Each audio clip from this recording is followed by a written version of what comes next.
اللہ، آج کے ہمارے درس کا آغاز 24ویں پارے سے ہوگا۔ 24ویں پارے کی ابتدا میں اللہ جل جلالہ نے کفار اور مشرکین کی ایک عادت بد کا تذکرہ فرمایا کہ اس سے بڑا ظالم کون ہو سکتا ہے جو اللہ پر جھوٹ بولے، اور اللہ کے نبی جو سچائی دین کی شکل میں لے کر کے آئے ہیں اس سچائی کو بھی جھٹلا دے۔ ایسے کافروں کا ٹھکانہ جہنم کے سوا کچھ نہیں ہے۔ اور اس کے مقابلے میں والذی جاء بالصدق، وہ آدمی جو سچ لایا اور جس نے سچ کی تصدیق کی، سچی بات لانے والے یعنی اللہ کے نبی، اور اس سچی بات کی تصدیق کرنے والے یعنی ایمان والے۔ اور اس آیت مبارکہ کا مصداق اول سیدنا صدیق اکبر رضی اللہ تعالیٰ عنہ ہے۔ اولئک هم المتقون، سچی بات لانے والے نبی بھی اور پھر ان کی تصدیق کرنے والے صحابہ کرام بھی، ایمان والے بھی، یہی وہ لوگ ہیں جنہیں اللہ نے تقوی کی عظیم صفت کے ساتھ نوازا ہے۔ جب یہ اپنے رب کے پاس پہنچیں گے تو انہیں وہ سب کچھ ملے گا جو وہ چاہیں گے۔ ذالک جزاء المحسنین، یہ نیکی کرنے والوں کا بدلہ ہے۔ اللہ جل شانہ کے پیارے نبی صلی اللہ تعالی علیہ وسلم جب کفار مکہ کو توحید کی طرف بلاتے، بت پرستی سے روکتے، اپنی نبوت اور رسالت کو تسلیم کرنے کا کہتے، تو یہ کافر لوگ آپ علیہ الصلوۃ والسلام کو یوں کہا کرتے تھے کہ آپ ہمارے بتوں کو برا بھلا کہتے ہیں، آپ ہمارے معبودوں کو کوستے ہیں، لہذا ہمارے بت آپ کو نقصان پہنچائیں گے، آپ ان کو کچھ نہ کہا کریں۔ اللہ جل جلالہ نے حضور پاک صلی اللہ علیہ وسلم کو تسلی دی، اور آپ کے توسط سے صحابہ کرام اور پورے ایمان والوں کو تسلی ہے۔ الیس اللہ بکاف عبدا، آپ کو ان سے گھبرانے اور پریشان ہونے کی کوئی ضرورت نہیں، اللہ اپنے بندے کو کافی نہیں ہے، استفہام انکاری ہے، یعنی یقیناً اللہ اپنے بندے کو کافی ہے۔ یہ آپ کو ڈرا رہے ہیں، یخوفونک بالذین من دونی، یہ اللہ کے علاوہ دوسرے معبودوں سے آپ کو ڈراتے ہیں، حالانکہ یہ لوگ خود گمراہی پر ہیں۔ من یضلل اللہ فما لہ من ہاد، جسے اللہ گمراہ کر دیں پھر اسے کوئی ہدایت دینے والا نہیں ہوتا، اور جسے اللہ ہدایت دے دیں پھر اسے کوئی گمراہ نہیں کر سکتا۔ تو انسانیت کی معراج اللہ جل جلالہ کی معیت کو، اللہ جل جلالہ کی مدد اور نصرت کو لینا ہے۔ جس کے ساتھ اللہ کی مدد ہو گئی، اللہ جس کے ساتھ ہو گئے، پھر اسے دنیا کی کوئی طاقت ہرا نہیں سکتی، اس لیے کہ اس کا تعلق اس ذات سے جڑ گیا جو احکم الحاکمین ہے، جو فعال لما یرید ہے، جس کے ارادے کا نام، جس کی مشیت کا نام وجود ہے۔ اللہ جل جلالہ اپنے بندوں پر خصوصی رحمت نازل فرماتے ہیں۔ اللہ جل شانہ نے موت تک ایمان والوں کے لیے، اپنے بندوں کے لیے توبہ کا دروازہ کھلا رکھا ہے۔ ارشاد فرمایا، قل، آپ ان سے فرما دیجئے، یا عبادی الذین اسرفوا علی انفسہم، اے میرے وہ بندو جنہوں نے اپنی جانوں پر ظلم کر لیا، لا تقنطوا من رحمت اللہ، اللہ کی رحمت سے مایوس نہ ہو، بے شک اللہ تمہارے سارے گناہوں کو معاف کر دے گا، بے شک وہ اللہ بڑا بخشنے والا، رحم کرنے والا ہے۔ سورہ زمر کی یہ آیت نمبر 53 ہے۔ اس میں ایمان والوں کے لیے تسلی کا سامان ہے کہ انسان جتنے بھی گناہ کر لے، صدق کے دل سے توبہ کرے گا، اللہ سارے گناہوں کو معاف فرما دے گا۔ بعض روایات کے اندر آتا ہے، کچھ صحابہ کرام حضور پاک صلی اللہ علیہ وسلم کی خدمت میں حاضر ہوئے، یا رسول اللہ، ہم نے زمانہ جاہلیت میں جو گناہ کیے، جو ہم سے گناہ سرزد ہوئے، کیا ایمان لانے کے بعد ہمارے ان گناہوں کا ہم سے مواخذہ ہوگا؟ اللہ جل شانہ نے یہ آیات نازل فرمائی کہ پہلی بات تو یہ ہے الاسلام یہدم ما کان قبلہ، اسلام وہ تریاق ہے جس سے پچھلے تمہارے سارے گناہ دھل گئے۔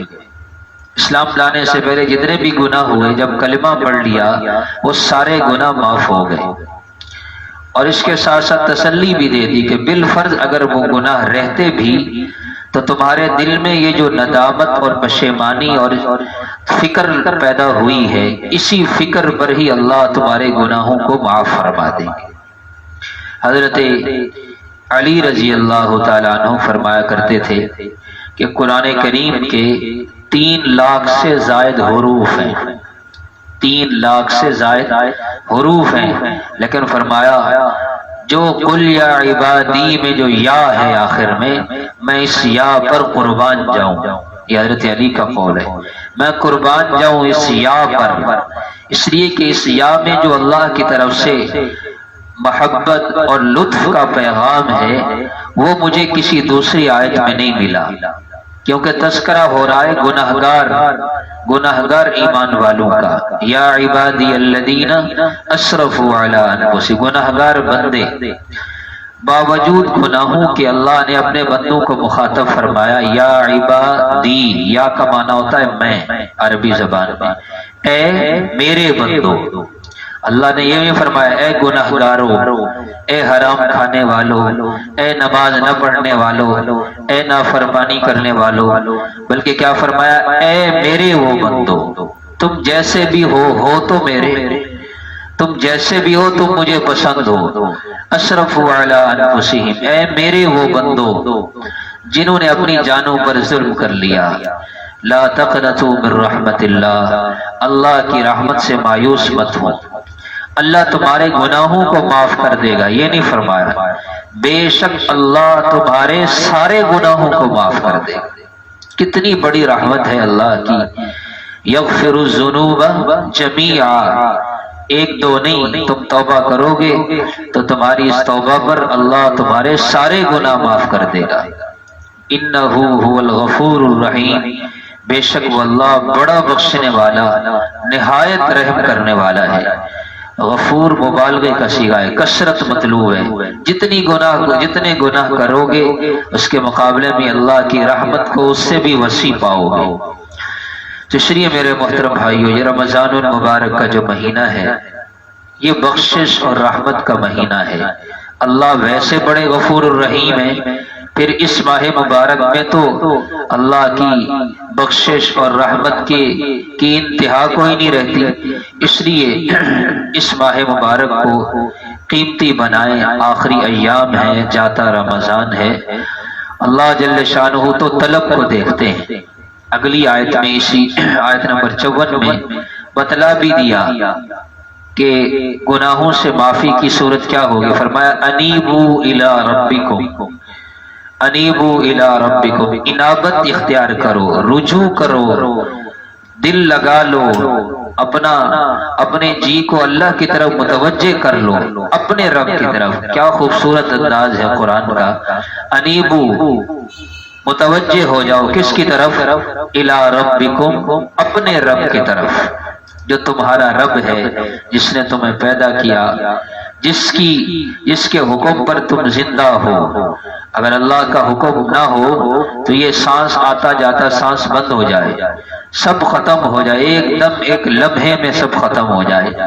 اللہ کا کتنا بڑا کرم ہے کہ ہم ایمان کی حالت میں، مسلمان گھرانے میں، اسلامی ماحول میں، مسجد کے ماحول میں زندگی گزار رہے ہیں۔ جو جماعتیں باہر جاتی ہیں نا تو ان کی کارگزاریوں میں آتا ہے کئی 100 کلومیٹر سفر طے کرنا پڑتا ہے صرف نام کے مسلمان سے ملنے کے لیے۔ اس کی زندگی بھی میں مکمل دین نہیں ہے، لیکن چونکہ مسلمان ہے تو اللہ نے مسلمان گھرانے میں ہمیں پیدا کیا ہے، مسجد آنا جانا ہے، جو جتنی عبادت کرے کوئی پابندی نہیں، تو اس پر ہی اللہ کا شکر ادا کرنا چاہیے۔ لہو مقالید السماوات والارض، فرمایا زمین و آسمان کی چابیاں، زمین و آسمان کے خزانوں کی چابیاں اللہ کے پاس ہیں، جس میں صحت کے خزانے ہیں، کامیابی کے خزانے، خوشیوں کے خزانے، راحتوں کے خزانے، امن کے خزانے، سب کچھ اللہ جل جلالہ کے پاس ہے۔ اور بعض روایات میں آسمان و زمین کی چابیوں سے مراد، ان خزانوں سے مراد تیسرا کلمہ ہے، سبحان اللہ والحمد للہ ولا الہ الا اللہ واللہ اکبر ولا حول ولا قوة الا باللہ العلی العظیم۔ یہ تیسرا کلمہ اللہ جل شانہ کے خزانوں کی چابیوں میں سے ایک چابی ہے۔ تو اس لیے ایک حدیث پاک کے اندر آتا ہے کہ جو آدمی اس تیسرے کلمے کو پڑھتا ہے، اللہ جل شانہ اسے آسمان و زمین کے خزانوں میں سے بے شمار نعمتیں عطا فرماتے، کیونکہ یہ کئی کلمات کا مجموعہ ہے۔ سبحان اللہ بھی اس میں آ گیا، الحمدللہ بھی آ گئی، سبحان اللہ والحمد للہ ولا الہ الا اللہ واللہ اکبر، سارے جو ذکر کے بنیادی کلمات ہیں وہ اس تیسرے کلمے میں شامل ہیں۔ سبحان اللہ بھی، الحمدللہ بھی، اللہ اکبر بھی، لا حول ولا قوت الا بھی، سارے جو بنیادی مشہور کلمات ہیں ذکر کے، وہ سارے اس ایک کلمے کے اندر، ایک جملے کے اندر موجود ہیں۔ سورہ حامیم مؤمن، سورہ مؤمن کی ابتدا ہے، یہ آگے 5 صورتیں آ رہی ہیں، حوامیم خمسہ انہیں کہتے ہیں، یعنی وہ صورتیں جن صورتوں کے شروع میں حامیم کا لفظ آتا ہے۔ تواتر کے ساتھ آگے چند صورتیں آ رہی ہیں جن کے شروع میں کیا آتا ہے؟ حامیم، انہیں حوامیم خمسہ بھی کہتے ہیں۔ ان صورتوں کی بڑی فضیلت ہے۔ آپ علیہ الصلوۃ والسلام نے ایک حدیث پاک میں ارشاد فرمایا، لِكُلِّ شَيْءٍ ثَمَرَةٌ وَثَمَرَةُ الْقُرْآنِ ذَوَاتُ حَامِيم، ہر چیز کا ایک پھل ہوتا ہے، ہر چیز کا ایک نتیجہ ہوتا ہے، ہر چیز کا ایک مقصد اور خلاصہ ہوتا ہے۔ تو فرمایا قرآن کا پھل یہ حامیم والی صورتیں ہیں۔ ایک حدیث میں ارشاد فرمایا، جو شخص یہ چاہے کہ وہ جنت کے باغوں میں چرے، جو شخص یہ چاہے کہ وہ جنت کے باغوں میں چرے، اسے چاہیے کہ یہ حامیم والی صورتیں پڑھے۔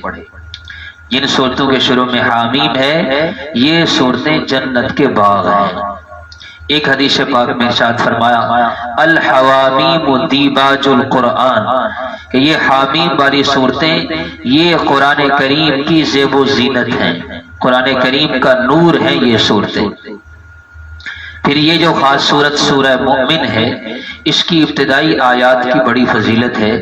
جو ابتدائی اس کی 3 آیات ہیں، حامیم تنزیل الکتاب من اللہ العزیز العلیم غافر الذنب، یہ کتاب اس اللہ نے اتاری ہے جو غالب بھی ہے، علم والا بھی ہے، غافر الذنب گناہوں کو بخشنے والا، قابل التوب توبہ کو قبول کرنے والا، شدید العقاب سخت سزا دینے والا، ذی الطول وسیع رحمت والا ہے، لا الہ الا ہو، اس کے سوا کوئی معبود نہیں، الیہ المصیر، اسی کی طرف لوٹ کر جانا ہے۔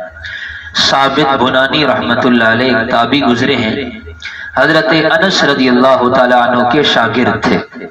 حضرت انس رضی اللہ تعالیٰ عنہ خادم رسول صلی اللہ تعالیٰ علیہ وسلم تھے، تو یہ حضرت ثابت حضرت انس کے ہاتھوں کو چوما کرتے تھے، اور ہاتھوں کو چوم کر فرماتے، یہ وہ ہاتھ ہیں جنہوں نے نبی کریم صلی اللہ تعالیٰ علیہ وسلم کی خدمت کی ہے، تو میں ایسے ہاتھوں کو کیوں نہ چوموں جنہوں نے آپ علیہ الصلوۃ والسلام کی خدمت کی ہو اور آپ کے جسم مبارک کو چھوا ہو۔ تو یہ ثابت بنانی کہتے ہیں، میں مصعب بن عمیر رضی اللہ تعالیٰ عنہ کے ساتھ ایک باغ میں گیا، تو وہاں جا کر میرا ارادہ ہوا نماز پڑھنے کا، تو میں نے نماز کی نیت باندھی، دیکھا کہ سامنے ایک آدمی سفید خچر پر سوار ہے اور اس نے یمنی لباس پہنا ہوا ہے۔ جب میں نے یہ سورت مبارکہ تلاوت کرنا شروع کی اور میں اس کی تیسری آیت پڑھنے لگا غافر الذنب، وہ اللہ جو گناہوں کو بخشنے والا ہے۔ تو اس خچر پر سوار آدمی نے مجھے کہا کہ اے ثابت یوں پڑھا کرو غافر الذنب اغفر ذنبی، یا غافر الذنب، اے گناہوں کو معاف کرنے والے، اغفر ذنبی، میرے گناہوں کو معاف فرما دے۔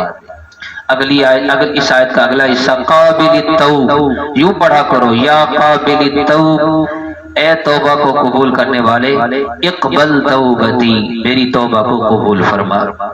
یا شدید العقاب، اے سخت عذاب دینے والے، لا تعاقبنی، مجھے میرے گناہوں پر سزا مت دینا۔ ذی الطول، اے وسیع رحمت والے، یا ذی الطول طل علی بخیر، اے طویل وسیع رحمت والے، میرے گناہوں پر اپنی رحمت سے ستاری فرما اور میری گناہوں کی پردہ پوشی فرما دے۔ حضرت عمر رضی اللہ تعالیٰ عنہ، یہ بڑی جامع آیات ہیں، دعاؤں میں یہ آیات پڑھ کر بھی دعا مانگی جا سکتی ہے۔ اللہ جل شانہ کے بڑے صفاتی نام اس میں موجود ہیں۔ حضرت عمر رضی اللہ تعالیٰ عنہ کے زمانے میں ان کے پاس، ان کی مجلس میں شام سے ایک شخص آتا تھا۔ کچھ عرصہ گزرا، دیکھا کہ وہ آدمی مجلس میں نہیں آ رہا، تو حضرت عمر نے لوگوں سے پوچھا، اہل مجلس سے، کہ وہ فلاں شامی شخص نہیں آ رہا۔ لوگوں نے کہا جی بس اس کے احوال اچھے نہیں رہے، وہ ہر وقت شراب میں مبتلا رہتا ہے، نشے میں دھت رہتا ہے۔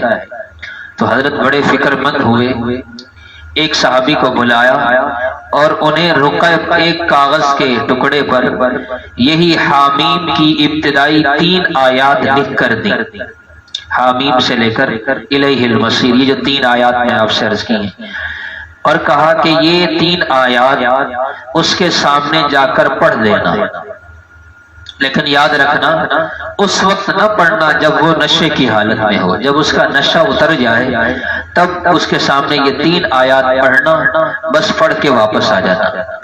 یہ اس آدمی کے پاس گیا اور دیکھا وہ نشے میں ہے۔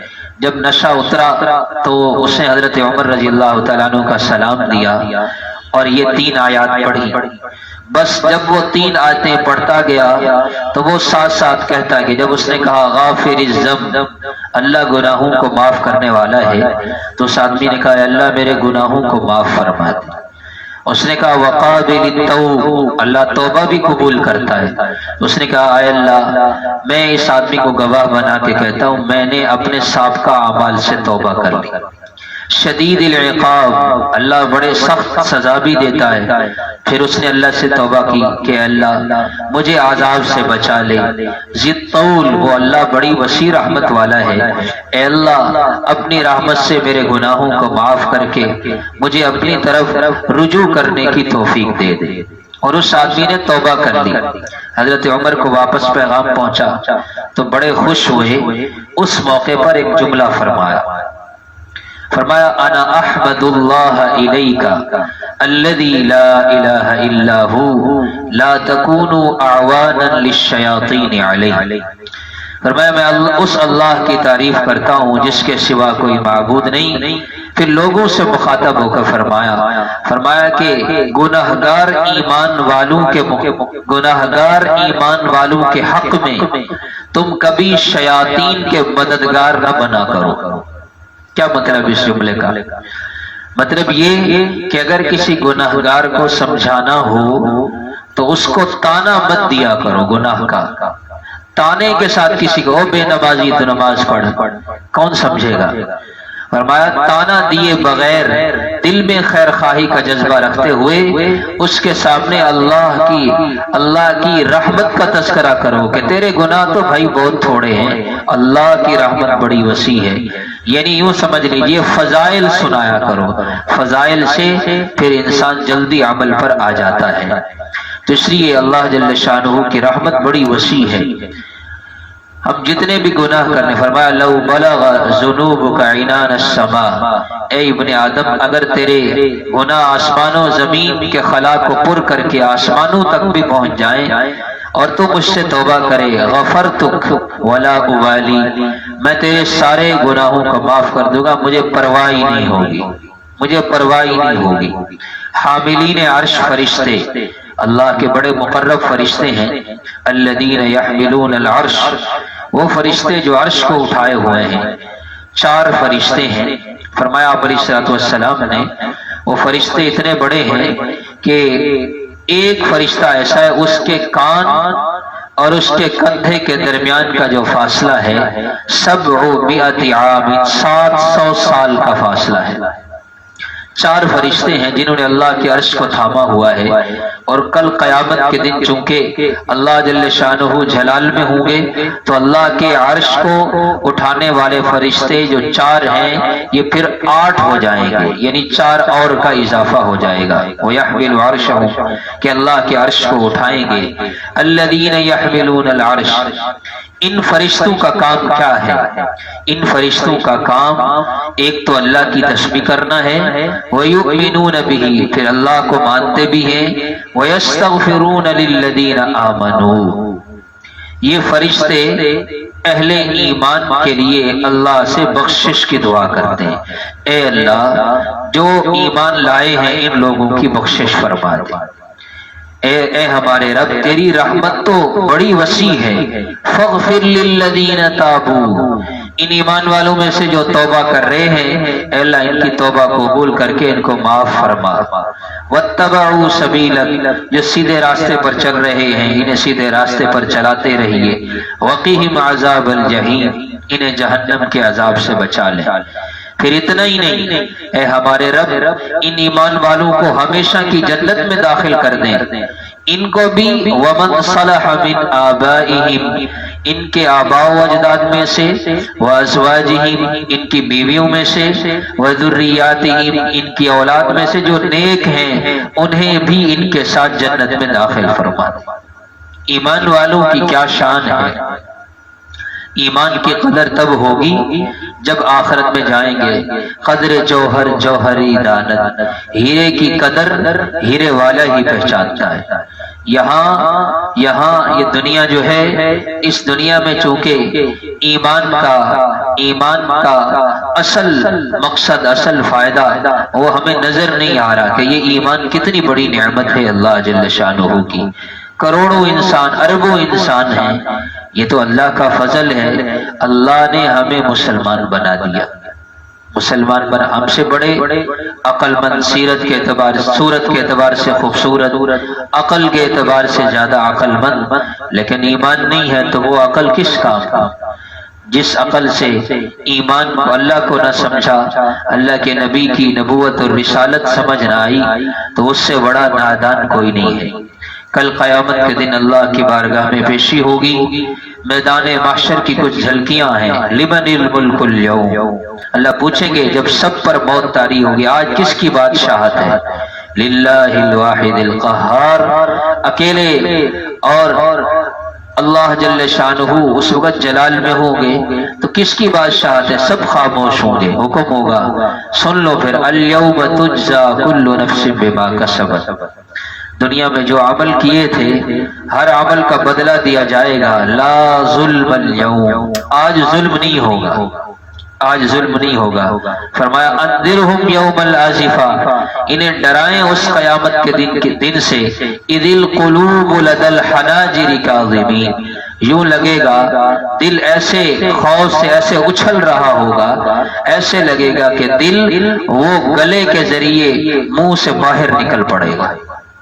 ایسا ہوتا ہے نا جب خوف زیادہ انسان پر طاری ہوتا ہے دل کی دھڑکن تیز ہو جاتی ہے، جس کو ہمارے اردو میں کہتے ہیں، قرآن نے تو دل کا لفظ بولا ہے، ہمارے اردو میں محاورہ ہے کیا کہ مجھے اتنا خوف طاری ہوا یوں لگتا تھا جیسے میرا کلیجہ منہ کو آ رہا تھا، کلیجہ منہ کو آ رہا۔ اللہ فرما رہے ہیں دل لدل حناجر، حنجرہ گلے کو کہتے ہیں، کہ یہ دل گلے کے راستے سے یہ منہ سے باہر نکل پڑے گا۔ ظالموں کا کوئی بھی دوست نہیں ہوگا، کوئی سفارشی نہیں ہوگا۔ اللہ تمہاری آنکھوں کی خیانت کو جانتے ہیں، تم آنکھوں سے کے ذریعے جو خیانتیں کرتے ہو تم کیا سمجھتے ہو کسی نے نہیں دیکھا؟ جو چھپ کے تو کرتا ہے اہل زمین سے، جو چھپ کے تو کرتا ہے اہل جہاں سے، کوئی دیکھتا ہے تجھے آسمان سے۔ جتنا مرضی چھپ رہے اللہ سے نہیں چھپ سکتے۔ الم یعلم بان اللہ یرا، جانتا نہیں ہے انسان کہ اللہ دیکھ رہا ہے۔ دعائیں مانگنے کی ترغیب دی ہے۔ قال ربکم، کون کہہ رہا ہے؟ تمہارا رب کہہ رہا ہے۔ میں اور آپ اگر اس کو یوں سمجھیں کہ میرا رب مجھ سے کہہ رہا ہے، میرا رب کس سے کہہ رہا ہے؟ مجھ سے کہہ رہا ہے۔ اللہ فرما رہے ہیں تمہارا رب تم سے کہہ رہا ہے ادعونی، مجھ سے مانگو، استجب لکم، مانگنا تمہارا کام ہے، قبول کرنا میرا کام ہے۔ اللہ نے دعا مانگنے کا حکم دیا ہے اور قبولیت کا وعدہ فرمایا ہے۔ وعدہ فرمایا کس نے؟ اللہ نے۔ ان اللہ لا یخلف المیعاد، اللہ وعدہ خلافی نہیں فرماتے۔ اللہ سے مانگنا فرمایا ان الذین یستکبرون عن عبادتی، بے شک وہ جو لوگ تکبر کرتے ہیں میری عبادت سے، ان قریب میں انہیں اونھے منہ جہنم میں داخل کر دوں گا، وہ اونھے منہ جہنم میں ڈال دیے جائیں گے۔ دعا کے فوراً بعد تکبر کا تذکرہ، مناسبت یہ ہے کہ اللہ سے نہ مانگنا یہ تکبر کی علامت ہے۔ جو اللہ سے مانگتا ہے اللہ اسے تکبر جیسی موذی بیماری سے اللہ اس کو شفا عطا فرماتے، یہ روحانی بیماری ہے۔ حضرت کعب احبار رحمت اللہ علیہ رضی اللہ تعالی عنہ پہلے مسلمان نہیں تھے، بعد میں مسلمان ہوئے۔ وہ فرمایا کرتے تھے کہ حضور پاک صلی اللہ علیہ وسلم نے ارشاد فرمایا اللہ نے میری اس امت کو 3 وہ خوبیاں عطا فرمائی ہیں جو اس امت سے پہلے کسی امت کو نہیں ملی۔ توجہ سے سننے کی بات ہے، ہمیں، مجھے اور آپ کو اللہ تعالیٰ نے وہ 3 اعزاز عطا فرمائے جو ہم سے پہلے کسی امت کو نہیں ملے، صرف انبیاء کو ملے ہیں۔ یعنی وہ 3 اعزاز جو ہم سے پہلے صرف انبیاء کو ملا کرتے تھے، کسی امتی اور عام آدمی کو نہیں ملتے تھے، اللہ نے وہ 3 اعزاز اس امت کو عطا فرمائے۔ پہلا اعزاز، جب بھی اللہ کسی نبی کو بھیجتے تو اللہ تعالیٰ فرماتے تھے انت شاہد علی امتی کا، کہ آپ اپنی امت کے گواہ ہیں۔ کل قیامت کے دن جب امتیں پیش ہوں گی تو یہ نبی گواہی دیں گے کہ اے پروردگار واقعتاً ہم نے اپنی امت کو آپ کا پیغام پہنچا دیا۔ تو ہر نبی اپنی امت کے لیے گواہ، اور اس امت کے بارے میں قرآن میں فرمایا سورہ بقرہ میں لِتَكُونُوا شُهَدَاءَ عَلَى النَّاسِ، ہر نبی گواہ ہے تو یہ امت محمدیہ بھی سابقہ امتوں پر گواہ بنے گی۔ اللہ کی شان ہے، سارے نبی آئیں گے اور ہر نبی کہے گا اے پروردگار میں نے تو اپنی امتوں پر، اپنی امت پر آپ کا پیغام پہنچا دیا۔ امت والے انکار کریں گے، اللہ پوچھیں گے نبی سے آپ کے پاس کوئی گواہ ہے؟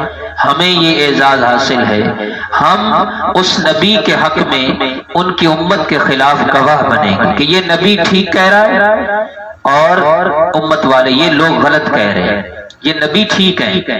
تو وہ امت والے کہیں گے کہ تم تو آئے ہی نہیں تھے، تم تو آئے بھی ہم سے بعد میں ہو، گواہ وہ ہوتا ہے جو موقع پر موجود ہو، تم ہم سے بعد میں آئے تھے، تمہیں کیا پتا؟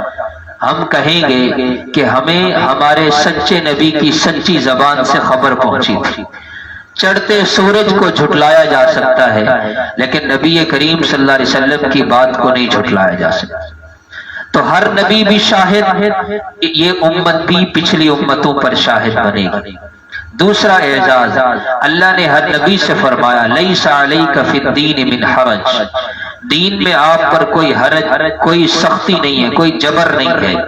ہمیں بھی فرمایا وما جعل علیکم فی الدین من حرج، نبی کے لیے بھی کوئی حرج نہیں، تمہارے لیے بھی کوئی حرج نہیں۔ تیسرا اعزاز، اللہ نے ہر نبی سے کہا ادعونی استجب لک، ادعونی استجیب لک، اے میرے نبی مجھ سے دعا مانگ میں تیری دعا قبول کروں گا۔ ہم سے بھی فرمایا ادعونی استجیب لکم، تم مانگو میں تمہاری دعاؤں کو قبول کروں گا۔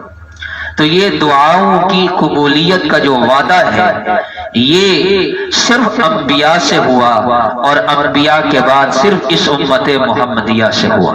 کتنا بڑا اعزاز ہے۔ اور دعا مانگنا اللہ سے گڑ گڑا کر کے مانگنا، دل جمی کے ساتھ۔ امی عائشہ فرماتی ہیں میں نے سمعت رسول اللہ صلی اللہ تعالی علیہ وسلم یقول، میں نے آپ علیہ السلام کو یہ فرماتے ہوئے سنا، ان اللہ یحب الملحین فی الدعاء، کہ بے شک اللہ تعالی دعا میں آہو زاری کرنے والے کو پسند کرتے ہیں۔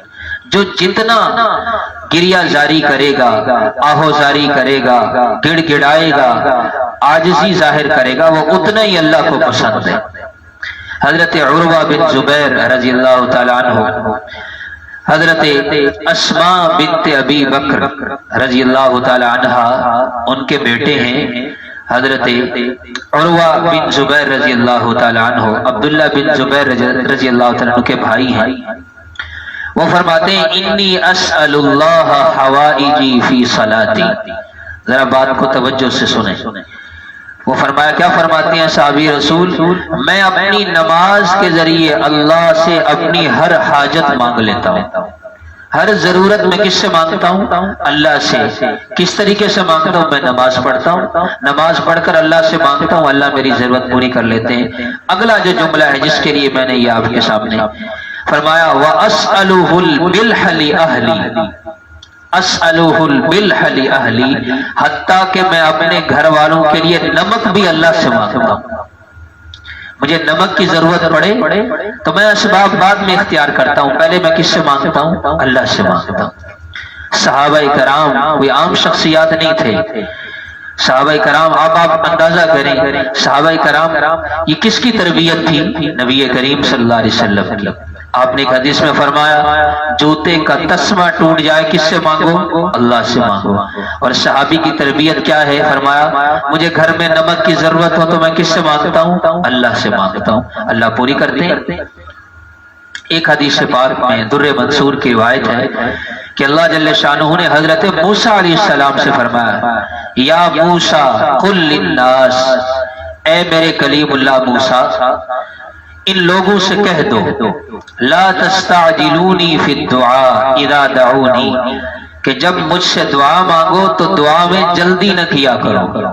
دعا میں ہم چاہتے ہیں کہ بس دعا مانگیں اور مانگتے ہی قبول ہونی چاہیے، دعا میں جلدی مت کیا کرو۔ ایک ولا یبخلونی، طویل حدیث ہے، میں اس کے کچھ حصے آپ کے سامنے عرض کر رہا ہوں۔ لا یبخلونی، اور میرے بندوں سے کہہ دو دعا مانگنے میں مجھ سے بخل نہ کیا کرو۔ بخل کیا مطلب؟ کنجوسی کے ساتھ دعا نہ مانگا کرو، دل کھول کے دعا مانگا کرو۔ اس لیے حدیث میں آپ نے فرمایا، جب تم دعا مانگو دل کھول کے مانگو، تم اس ذات سے مانگ رہے ہو جو ہر چیز ہر کام کے کرنے پر قادر ہے۔ تو ایک دعا میں جلدی نہ کریں۔ نمبر دو، مجھ سے دعا مانگنے میں بخل نہ کرو۔ فرمایا، اے موسیٰ میں تو اپنے بندوں میں سے بخیل کو پسند نہیں کرتا، تو میری ذات کے بارے میں لوگ کیوں کنجوسی کرتے ہیں؟ لوگ اگر بخیل ہو تو بخیل آدمی اللہ کو پسند نہیں ہے۔ اللہ فرماتے ہیں بخل تو مجھے پسند ہی نہیں ہے، پھر بھی لوگ مجھ سے دعا مانگنے میں بخل کرتے ہیں۔ اگلی بات فرمایا، لا تخف ان تسألنی شیئا عظیما، بڑی سے بڑی چیز مانگنے میں مجھ سے خوف نہ کرو۔ اتنی بڑی چیز، جو چیز جتنی بڑی ہے وہ اللہ کے سامنے کچھ بھی نہیں ہے۔ بڑی چیز مانگنے سے اللہ سے خوف نہ کرو۔ وَلَا تَسْتَحْيِ أَن تَسْأَلَنِي صَغِيرًا، اور چھوٹی سے چھوٹی چیز مانگنے میں مجھ سے حیا نہ کرو کہ اتنی بڑی ذات ہے اللہ، میں اس سے چھوٹی سی چیز مانگ رہا ہوں، نہیں۔ فرمایا، میں نے چھوٹی سے چھوٹی چیز بھی بنائی ہے، بڑی سے بڑی چیز بھی بنائی ہے۔ مجھے پتا ہے میرے بندوں کو چھوٹی چیزوں کی بھی ضرورت پڑتی ہے، بڑی چیزوں کی بھی ضرورت پڑتی ہے۔ وہ مجھ سے چھوٹی چیز مانگیں گے میں وہ بھی دوں گا، وہ مجھ سے بڑی چیز مانگیں گے میں وہ بھی دوں گا۔ اے موسیٰ سنیے، اطلب تو مجھ سے مانگ، اطلب العلف للشاة، اے موسیٰ اپنی بکریوں کے لیے چارہ بھی مجھ سے مانگا کرو۔ کون کہہ رہے ہیں؟ اللہ جل شانہ یہ ایک ذہن دیا ہے کہ انسان ہر لمحہ اللہ کی طرف متوجہ رہے، چھوٹی سے چھوٹی چیز اللہ سے مانگے اور مانگتے جائیں۔ جیسے پہلے بھی جمعے کے ایک بیان میں نے عرض کیا تھا، حضرت تھانوی رحمت اللہ علیہ تھانہ بھون کی جو خانقاہ تھی، اس خانقاہ میں ایک کنواں تھا، اس کنویں کا پانی بڑا کڑوا تھا۔ تو حضرت کی خواہش تھی کہ یہ پانی اگر میٹھا ہوتا تو جو مریدین آ کے خانقاہ میں رہتے ہیں تو ان کے لیے پانی پینے میں آسانی ہو جائے گی۔ تو حدیث پاک کے اندر ایک دعا آتی ہے، ابو داؤد شریف میں بھی ہے، پانی پینے کی کیا دعا ہے؟ اس دعا کا ترجمہ یہ ہے، ذرا طویل دعا ہے کہ اے اللہ، تو نے اپنے فضل و کرم سے مجھے یہ میٹھا پانی پلایا، تو نے اپنے فضل و کرم سے مجھے یہ میٹھا پانی پلایا، میرے گناہوں کی نحوست سے تو نے اس میٹھے پانی کو کڑوا نہیں کر دیا۔ میرے گناہ تو اتنے کہ مجھے ایک گھونٹ میٹھا پانی نصیب نہ ہو، یہ تو تیرا فضل ہے، تو نے مجھے میٹھا پانی پلایا، میرے گناہوں کی نحوست سے تو نے اسے کڑوا نہیں کیا۔ اب حضرت جب بھی پانی پیتے یہی دعا پڑھتے، تو ان کے بارے میں آتا ہے خطبات حکیم الامت میں 32 جلدوں پر مشتمل ہیں حضرت کے خطبات۔ تو ان کے بارے میں آتا ہے کتنے سال دعا مانگی، 1 سال، 2 سال، 3 سال۔ بہت سے مریدین آتے تھے، بڑے بڑے مالدار بھی، کہ حضرت آپ اجازت دیں تو ہم کوئی اور انتظام کرتے۔ فرمایا نہیں، میں یہ دعا پڑھ رہا ہوں، انشاءاللہ اس دعا کی برکت سے اللہ اس کڑوے کنویں کے پانی کو بھی اللہ میٹھا کر دے گا۔ تو لوگ کہتے ہیں یہ بزرگ ہیں، جیسے نیک لوگوں کے بارے میں لوگوں کی رائے ہوتی ہے یہ بزرگ ہے، تو ایسے ہی کہتے رہتے ہیں۔ کتنے سال دعا مانگی سنیے ذرا، 1 سال، 2، 3، 10 سال نہیں، 15 سال نہیں، 18 سال دعا مانگی۔ کتنے سال؟ 18 سال کے بعد اللہ نے اس دعا کی برکت سے اس کنویں کے کڑوے پانی کو میٹھا کر دیا، آج تک میٹھا ہے۔ تو یہ کیا ہے؟ دیر لگتی ہے وہ اس لیے نہیں کہ اللہ جل شانہ ذرا آزمانا چاہ رہے ہوتے کہ یہ کچا یا پکا ہے، تو مانگتے جانا ہے اور مسلسل مانگنا ہے۔ یہ دعا یہ کسی بھی حال میں فائدے سے خالی نہیں، دعا پوری ہو گئی، ضرورت پوری ہو گئی تب بھی فائدہ، نہ پوری ہوئی تو آخرت میں ذخیرہ ہو گئی۔ فرمایا جب کل قیامت کے دن اس مانگی ہوئی دعا کا انسان آخرت میں بدلہ لے گا تو یہ تمنا کرے گا کاش میری دنیا میں کوئی دعا قبول نہ ہوتی، ساری مجھے ان کا بدلہ یہاں آخرت میں ملتا۔ تو دعا جب بھی کریں گے فائدے سے خالی نہیں ہے، تو اس لیے کم از کم درجہ یہ ہے 15 سے 20 منٹ، آدھا گھنٹہ اپنی ذات کے لیے دعا مانگیں۔ کس کے لیے مانگنا ہے؟ اپنی ذات کے لیے۔ دوسروں کے لیے بھی مانگنی ہے، اپنے لیے بھی مانگنا ہے۔ سب کے لیے وقت ہوتا ہے، دعا کے لیے ہمارے پاس وقت نہیں۔ حدیث میں آتا ہے الدعاء مخ العبادہ، دعا عبادت کا مغز ہے۔ جیسے اخروٹ ہوتا ہے نا، اس کے اوپر چھلکا چڑھا ہوتا ہے، تو وہ چھلکا قیمتی ہوتا ہے یا اندر والا گودا مغز قیمتی ہوتا ہے؟ وہ اصل ہوتا ہے۔ چھلکے جتنے اکٹھے کر لیں تو اس کا فائدہ نہیں، وہ اتنا اس کا ہجوم ہوتا ہے اور اتنی سی اس میں سے مغز نکلتا ہے، وہ قیمتی۔ تو یہ دعا جو ہے یہ عبادت کا مغز ہے، حدیث میں فرمایا مخ العبادہ، عبادت کا مغز ہے۔ تو یہ جو باقی دن ہیں ان میں زیادہ سے زیادہ اللہ سے مانگنا ہے۔ اللہ سے مانگیں گے اللہ راضی ہوں گے، نہیں مانگیں گے اللہ ناراض ہوں گے۔ اللہ تعالی ہم سب کو اپنی ذات عالی سے مانگنے کی توفیق عطا فرمائے۔ اللہم لک الحمد کلہ ولک الشکر کلہ، اللہم لا نحصی ثناء علیک انت کما اثنیت علی نفسک، یا رب لک الحمد کما ينبغی لجلال وجہک وعظیم سلطانک، رب ارحمہما کما ربیانی صغیرا۔ اللهم اغفر لنا وللمؤمنين والمؤمنات والمسلمين والمسلمات الأحياء منهم والأموات، وصلى الله تعالى على خير خلقه محمد وعلى آله وأصحابه أجمعين۔